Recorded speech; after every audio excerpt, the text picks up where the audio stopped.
last, we have another newcomer to Talking Tales. Don't tell me you came all the way from Bedminster to be here, because Mike Scott Thompson has come all the way from London.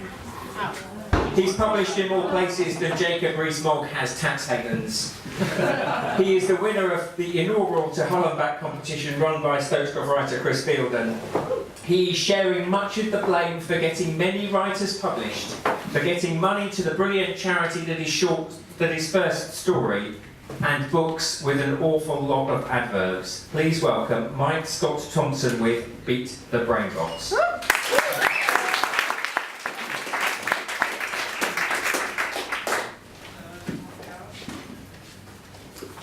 Can the next contestant finally beat the Brainbox? Find out after the break.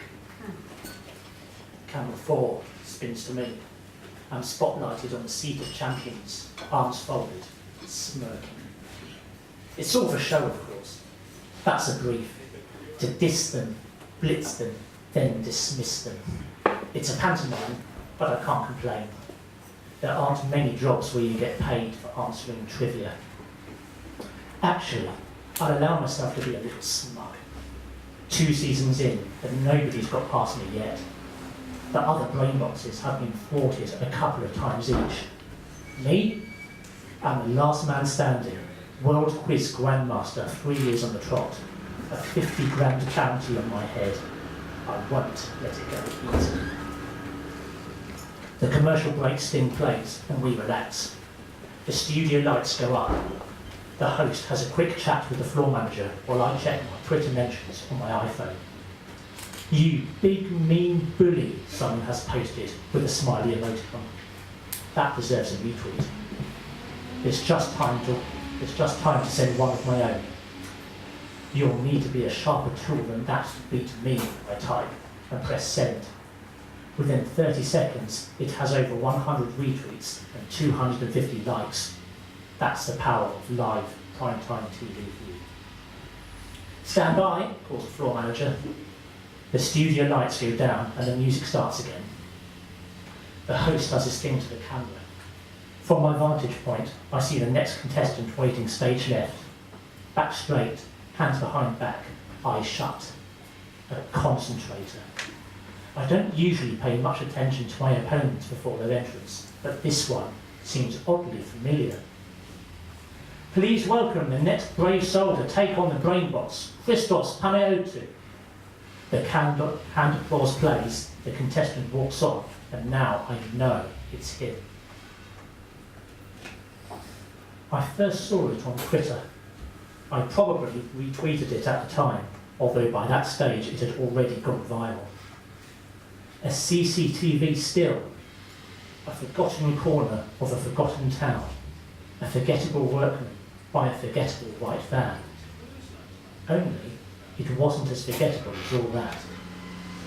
The man had been installing bollards, 12 of them, encircling a plaza opposite an office block, ostensibly to stop vehicles driving through.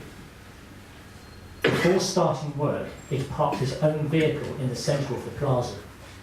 And there he stood, grasping a large metal wrench, surveying a job well done. Somehow, the photo got out. Tweeted, Tumblred, Facebooked, Reddited, ad infinitum. What a spanner, read the large white text at the bottom of the image. When 48-year-old Christos Panayotou was eventually tracked down and interviewed by a national newspaper, he patiently explained that, no, he had not hemmed his van in. Those particular bollards were detachable.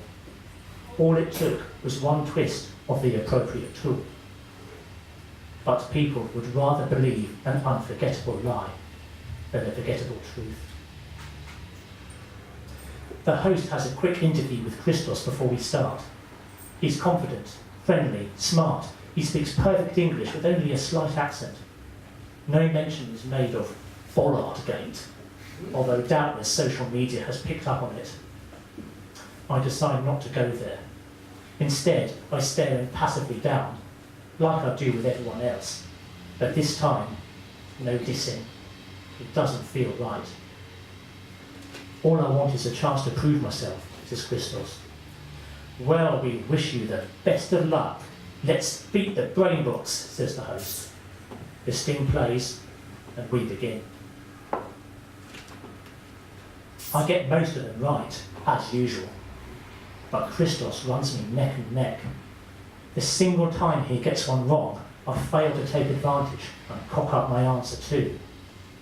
The first to 20 has never been so close. This is no time for pantomime.